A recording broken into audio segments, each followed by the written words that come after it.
Dirbu labai dinaminį darbą, neturiu laiko praktiškai telefonų skambučių ir taip toliau ir eiti kažkur gaminti, pietauti praktiškai ne visada išeina, o turint maistą su savim galiu vežiotis ir patogu. Bet kas nori biškį pasitvarkyti maisto mitybą, susitvarkyti galbūt su ansvariu, tai tikrai patartina šitą maistą valgyti.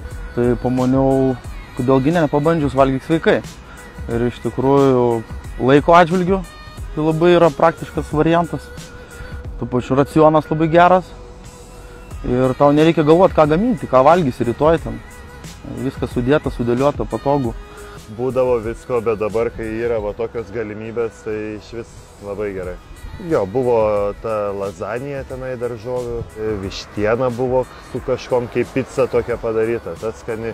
Taip, nereikia gaminti pačiam ir šiaip toks sveikas maistas, tikrai ne kokie kotletai, dar kažkas, bet balansuotas, sveika mityba. Manau, kaip sportininkui tai yra labai svarbu ir reikalinga. Gerai, labai super, patinka. Racionali mityba visada svarbu. Iš tikrųjų, ypač dabar toks laikotarpis, ir nėštumo metu buvo, ir dabar po nėštumo, kai tos kalorijos labai reikalingos, ypatingai maitinant. Tai iš tikrųjų maistas labai geras. Šiaip labai skanu, viskas gražiai sudėta į dėžutės, patogiai atsidaro, subalansuotas visas maistas. Kai pradėjau pusmetį, atsirado daugiau laiko ir kol kas dar nesiruošiu sustoti.